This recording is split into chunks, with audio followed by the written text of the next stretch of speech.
कि इंसान का शरीर किसी रथ के समान होता है और उसमें रहने वाली चेतना आत्मा किसी रथिक के समान।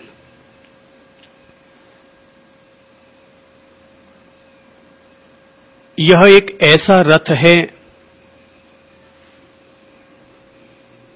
जिसका सारथी हमारी अपनी बुद्धि हुआ करती है। मन लगाम का काम करता है और हमारी इंद्रियां घोड़ों का। ज्ञानी और प्रज्ञाशील पुरुष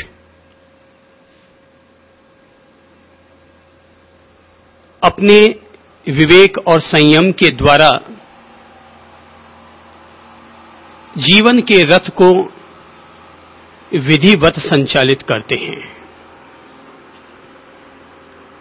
जीवन के रथ को सुव्यवस्थित ढंग से संचालित करने के लिए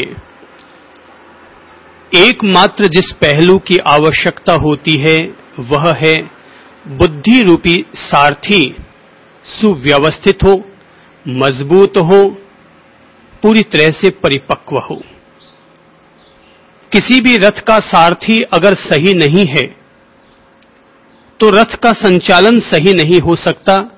केवल रथ के ऊपर सवारी करने वाला अर्जुन ही परिपक्व हो इतना ही आवश्यक नहीं है, वरन उससे कहीं ज्यादा आवश्यक उस रथ का संचालन करने वाला सारथी कृष्ण वह मजबूत हो। सारथी अगर कमजोर निकल जाए तो भीतर बैठे रथी को भी कमजोर कर डालता है, पर सारथी अगर मजबूत हो तो भले ही रथी कमजोर भी क्यों ना निकल जाए, नपुंसक भी क्यों ना हो जाए, पर कृष्ण जैसे सारथी इंसान की सोई हुई चेतना और आत्मा को फिर से जागृत कर डालते हैं और कह देते हैं कि हे पार्थ, तू अपने हृदय की तुच्छ दुर्बलता का त्याग कर, क्योंकि नपुंसकता तुम्हें शोभा नहीं देती। घबरा मत, भयभीत मत हो, विचलित मत हो, मैं तुम्हारे साथ हूं। हम जिएंगे तो साथ और मरेंगे तो भी साथ। बुद्धि और आत्मा, बुद्धि और चेतना, ये दोनों अगर एक समन्वय स्थापित कर ले तो निश्चित तौर पर मानकर चलना चाहिए कि जीवन के संग्राम में व्यक्ति की विजय निश्चित है।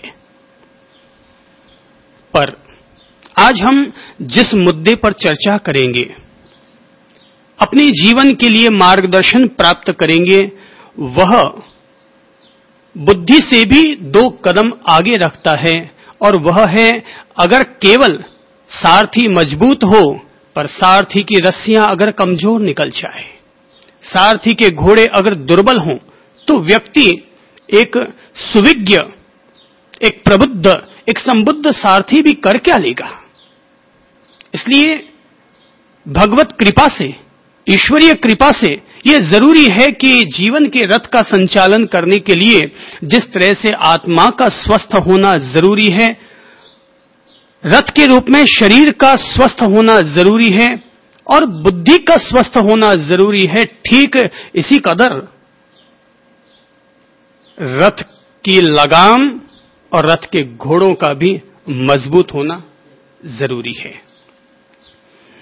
हमारे सामने जीवन के इस संतुलन का बोध जग जाना चाहिए कि जीवन न अकेला शरीर है, न अकेली आत्मा है। जीवन विभिन्न घटकों का एक संतुलन है, विभिन्न अलग अलग तरह के अवयवों का एक संतुलन है, अर्थात सब चीज की अपनी आवश्यकता है और उपयोगिता भी है।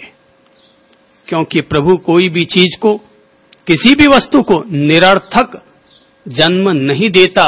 किसी भी चीज का अगर जन्म हुआ है तो उसके पीछे कोई न कोई एक राज है। और जैसे ही हमारी ये बात समझ में आ जाएगी कि जीवन में लगाम की भी जरूरत होती है और घोड़ों की भी जरूरत होती है, तो हम समझ जाएंगे कि हमारे जीवन में मन की भी आवश्यकता है और इंद्रियों की भी आवश्यकता है। मन एक लगाम की तरह है और इंद्रियां किन्हीं घोड़ों की तरह है। अगर ये शिक्षित हों, अगर ये मजबूत हों, तो ये ही घोड़े और यही लगाम एक राजा को दूसरे राज्य पर, साम्राज्य पर अधिकार करने के लिए सहयोगी बन जाया करते हैं। और अगर ये ही दुर्बल निकल जाएं, तो महाराणा प्रताप का घोड़ा अगर दुर्बल निकल गया तो आगे जाकर के जब जख्मी हो गया, लेकिन सोचिए कि जख्मी होने के बावजूद उस घोड़े ने अपनी ओर से अपने राजा को बचाने का पूरा प्रयत्न किया, पर आखिर तो घोड़ा घोड़ा है, इंद्रियां तो इंद्रियां हैं, आखिर एक न एक दिन तो वो धोखा दे ही जाएंगे। तब चेतक मर जाता है, पर आने वाले कल के लिए इतिहास लिख जाता है। घोड़ा अगर दुर्बल होगा तो क्या होगा, और घोड़ा अगर मजबूत निकल जाएगा तो क्या होगा। अर्थात हम सब लोगों को यह बात भली भांति समझ लेनी चाहिए कि मन और इंद्रियां, जिनके लिए पुरानी परंपरा के लोग यही कहते हैं कि इंद्रियों का निग्रह करो, मन का निग्रह करो, पर मैं ये कह देना चाहता हूं, मन और इंद्रियों का निग्रह नहीं, वरन उनको संस्कारित करो ताकि ये हमारे जीवन के लिए सहयोगी बन सके। जैसे कि हमारी आंखों पर यह चश्मा पहना हुआ है, हमारी आंखों पर यह चश्मा पहना हुआ है, हम इसे निगृहित नहीं करेंगे, वरन हम इसको संस्कारित करेंगे। अर्थात जो हमें आवश्यक है उतने नंबर का लेंस हम चढ़ाएंगे ताकि यह हमारे लिए उपयोगी बन सके। हमें भी अपने मन और इंद्रियों का इस तरह सार्थक उपयोग करना चाहिए कि यह हमारे लिए सहयोगी बन सके, उपयोगी बन सके। हमारे जीवनी शक्ति के उपयोग के लिए हम लोग इनका सहयोग ले सकें। तो बुद्धि रूपी सारथी जिस पर अपना नियंत्रण करे, जिस लगाम का उपयोग करे, वह है हमारा अपना मन। वह कौन है? हमारा अपना मन। मन अगर सही दिशा की, तो मन से बढ़कर के जीवन के लिए ऊर्जा का पिंड और कोई नहीं है। मन अगर इंसान का नकारात्मक चलने लग जाए तो मन से ज्यादा असहयोगी, मन से ज्यादा तनाव देने वाला, चिंता देने वाला, अवसाद देने वाला भी कोई और नहीं है। मन अर्थात मेरा, मन अर्थात जो हमारा जीवन का सबसे करीबी सहयोगी, जिसकी प्रेरणाओं से हम लोग अपना जीवन जिया करते हैं। मन की जो गतिविधियां हमारे भीतर उठा करती हैं, वे मोटे तौर पर 5 स्तर पर हम उनको देख सकते हैं।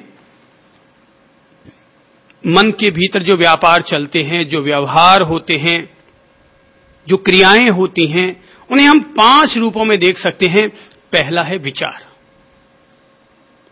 पहला क्या है? विचार।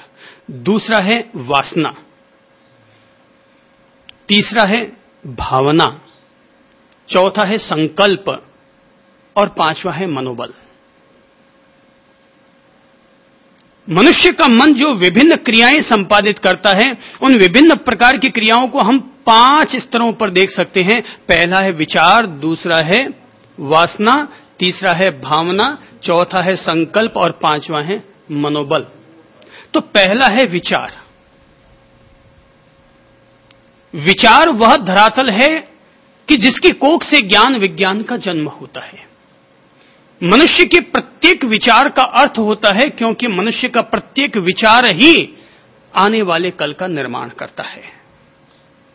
विचार अर्थात एक बीज, विचार अर्थात समुद्र में उठने वाली लहरें। तो कोई भी लहर व्यर्थ नहीं होती, हर लहर अगली लहर को आधार देती है, हर नई लहर पहले जा चुकी लहर को आधार देती है, और इस तरह से हर लहर दूसरी तीसरी लहर को समुद्र के किनारे तक पहुंचाने में मदद किया करती है। हमारे विचार भी इसी तरह से हमारे जीवन के लिए सहयोगी बना करते हैं। तय है, इंसान के जैसे विचार होते हैं वैसे ही इंसान के शब्द बनते हैं। जैसे शब्द होते हैं वैसी वाणी बनती है, जैसी वाणी होती है वैसे व्यवहार बनते हैं। जैसे व्यवहार होता है इंसान का, वैसा ही उसका चरित्र, उसकी क्रियाएं, उसकी आदतें, बनती चली जाती हैं। तो विचार अर्थात हमारी अनुभूति और हमारे स्वभाव से सबसे करीबी से जुड़ा हुआ तत्व। कोई भी विचार व्यर्थ नहीं होता। हमें केवल गौर करने की बात यह है कि विचारों को हम पैदा नहीं कर सकते, क्योंकि विचार अपने आप पैदा होते हैं। ये हमारे मन की प्रकृति का परिणाम है। विचार क्या है? हमारे मन की प्रकृति का परिणाम है। ये अपने आप पैदा हुआ करते हैं, हम उनको पैदा कर नहीं पाते। कर भी लेंगे तो पढ़ पढ़ा करके 1-2 मिनट तक हम उनको अच्छी धाराएं दे देंगे, वापस वो फिर जिसका जैसा स्वभाव होगा वापस वैसे ही विचार पनपने लग जाएंगे। तो जैसे कि समुद्र में लहरें उठती हैं, हम कोई समुद्र में लहरें पैदा कर सकते हैं क्या? हां, एक बाल्टी में पानी पड़ा है तो हम पत्थर फेंक करके उसमें पानी में उछाल दे सकते हैं, पर वापस जैसी जिसकी प्रकृति होगी वो उसी प्रकृति में आ जाएगा।